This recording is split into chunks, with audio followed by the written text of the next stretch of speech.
Méditons avec le pasteur Ertis. Méditons avec le pasteur Ertis. Shalom bien-aimés. Que Dieu vous bénisse. Nous sommes mardi le 11 juin 2019. Le lecteur de la Bible 2019 nous amène à Romains 8, 31 à 39. Il s'agit de notre victoire en Christ parce que nous sommes plus que vainqueurs. Prions. Seigneur, nous bénissons ton Saint-Nom. Nous t'élèvons et nous t'exaltons, car tu es bon et tu as toujours été bon envers nous, tes enfants. Toi, tu es la meilleure part qu'un homme ou une femme puisse choisir. Parce que toi, tu es l'arbitre. Toi, tu es le juge. Si toi, tu es pour nous, qui peut être contre nous? Rien, ni personne. Sois béni à jamais par Jésus-Christ, qui est notre Seigneur et Sauveur. Amen. Nous allons terminer le chapitre 8 que nous avons commencé il y a quelque temps. Et ce chapitre commence, c'est la partie qui nous est proposée aujourd'hui, commence par une question. Qui sera contre nous? En stylistique, on pourra dire que c'est une interrogation oratoire. C'est une question sans réponse. Bien sûr, l'on peut tenter d'y répondre de plusieurs manières. Mais le problème que pose Paul est de savoir qui est pour les croyants. Peu importe ce qui peut être contre eux.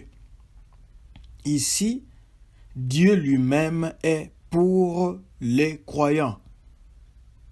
Alors, la personne qui peut être contre les croyants ou qui peut tenter de les arracher de l'amour de Dieu, cette personne-là doit avoir cette qualité, laquelle c'est être plus grande que Dieu. Et nous savons que rien n'est plus grand que Dieu.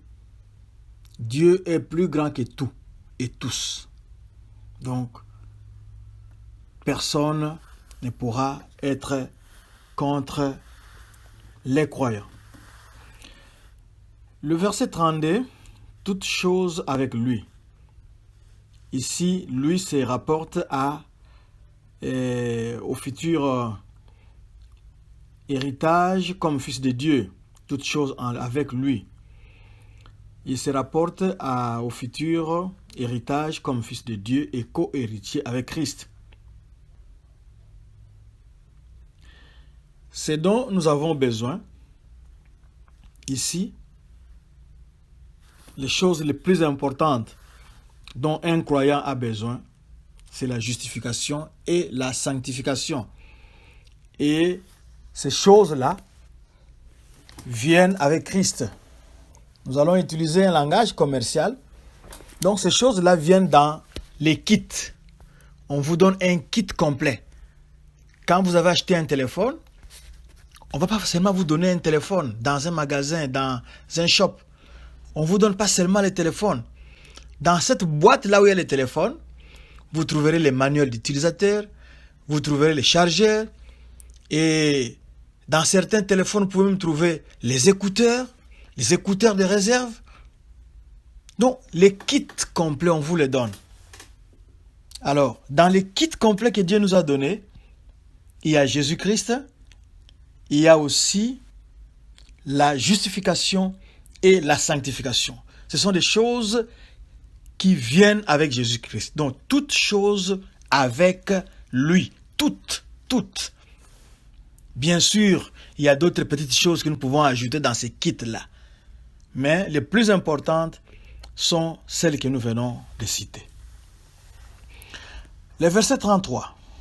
Les élus de Dieu, ici, concernent ceux qui ont été choisis comme enfants de Dieu. Et toujours dans ce verset 33-là, l'on parle de c'est Dieu qui justifie. C'est Dieu qui justifie. Devant les tribunaux de Dieu, la mort de Jésus-Christ a accompli la justification des croyants. Ils sont déjà acquittés. Notre juge Jésus-Christ nous a déjà acquittés. C'est lui qui nous justifie. Il doit nous juger, mais il est aussi l'avocat.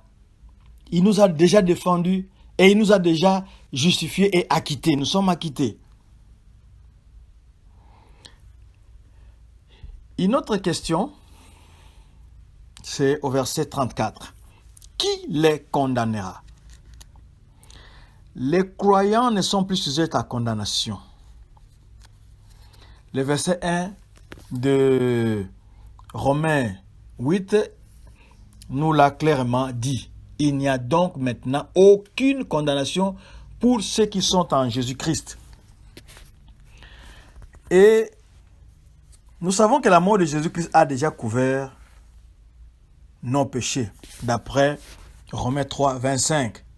Et sa résurrection a accordé la droiture et la vie aux croyants, d'après Romains 4, 25 et 8, 10. Ici, nous avons aussi une chose. Jean 3, 18 nous dit ceci. Celui qui croit en lui n'est point jugé, mais celui qui ne croit pas est déjà jugé parce qu'il n'a pas cru au nom du Fils unique de Dieu. Donc, personne ne peut nous condamner parce que ce verset de Jean 3, 18 nous dit celui qui croit en lui ici c'est Jésus, n'est point jugé. Donc, le tribunal ne siégera pas pour vous parce que on ne peut plus vous juger parce que vous avez déjà Jésus-Christ. Et sa résurrection nous couvre. Sa droiture nous couvre. Il nous donne la vie. Alors, comme couverture, si nous pouvons résumer, qu'est-ce qui nous empêche d'être condamnés? Qu'est-ce qui est notre sécurité ou notre couverture? C'est d'abord la crucifixion de Jésus-Christ, le fait qu'il a été cloué sur la croix. Il y a sa résurrection qui nous protège. Il y a son exaltation et surtout, là où il est assis, même si l'accusateur va accuser comme c'était dans le cas de Job, nous avons un intercesseur. Il est vraiment assis à la droite du Père et il intercède nuit et jour pour ses élus, pour ses enfants, pour ses frères et pour ses sœurs. Verset 36, tous les jours, l'on parle de tous les jours là-bas, il décrit une constante menace de mort. Ça signifie que la vie chrétienne ne manque pas de difficultés. On est en Christ bien sûr, mais il y a aussi les difficultés qui viennent. C'est ce qui a été écrit ici. C'est à cause de toi qu'on nous met à mort tous les jours. Donc, une constante menace de mort. Qu'on nous regarde comme boucherie destinée à la boucherie. Qu'on nous regarde comme brebis destinée à la boucherie. Ça signifie quoi? C'est le peuple de Dieu rencontre toujours l'opposition. Et ici, Paul cite le psaume 44. Dans certaines Bibles, c'est le verset 23. Dans notre Louis II, c'est le verset 23. Dans d'autres Bibles, c'est le verset 22. Dans notre Louis II et dans notre, la version que nous utilisons beaucoup, c'est Louis II, c'est le verset 23 où nous trouverons les passages qui en parlent.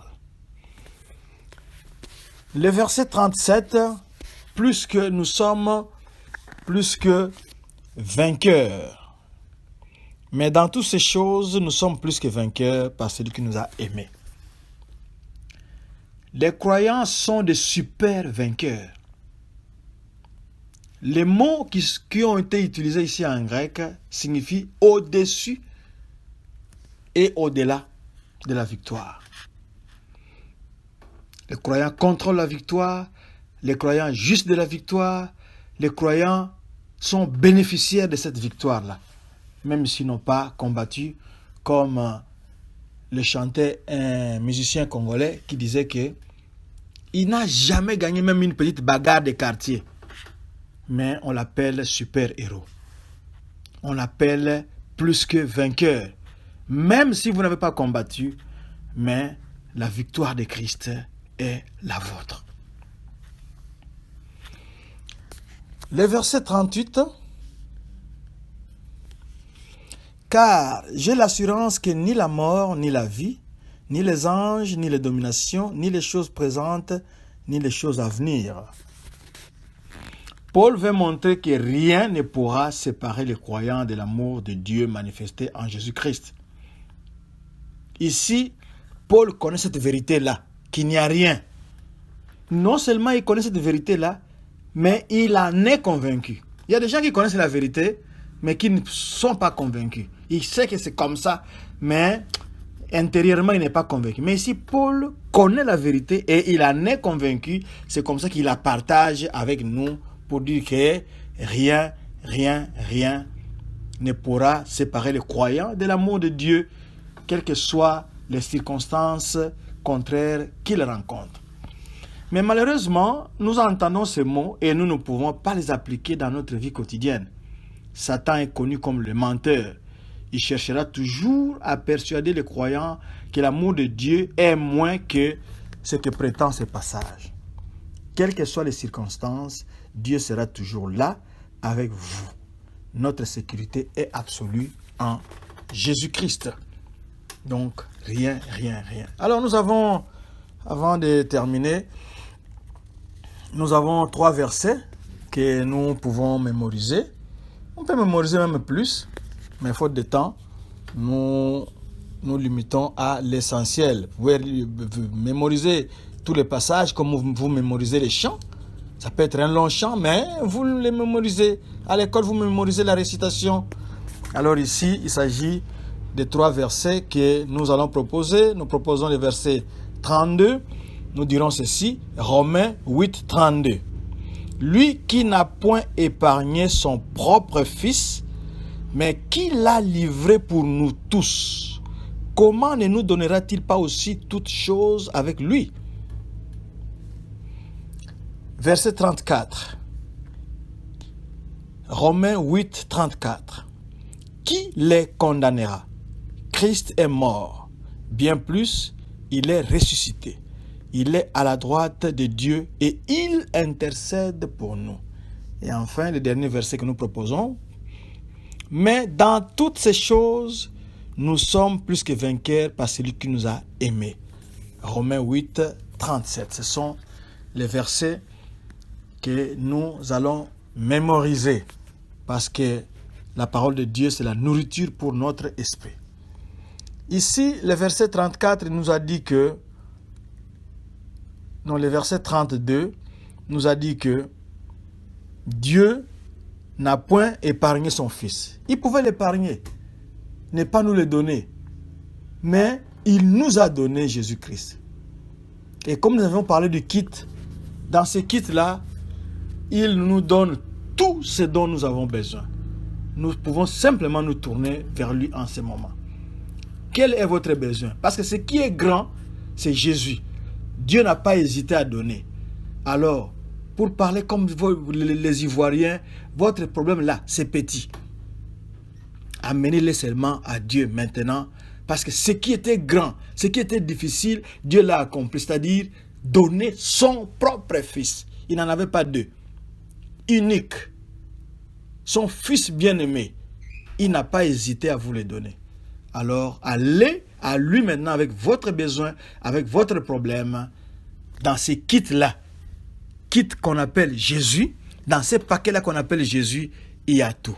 Que Dieu vous bénisse. Nous allons prier. Seigneur, je t'amène, mon frère, je t'amène ma soeur, qui est en train de formuler un besoin en ce moment. Merci parce que ce besoin-là est inclus. La réponse à ces besoins est incluse dans les kits qu'on appelle Jésus-Christ. Merci de les lui donner et de les lui accorder pour ta seule gloire. Au nom de Jésus-Christ. Amen. www.églisedoxadeo.com/sermon/blog. Vous retrouverez cette méditation et d'autres ressources. Que Dieu vous bénisse.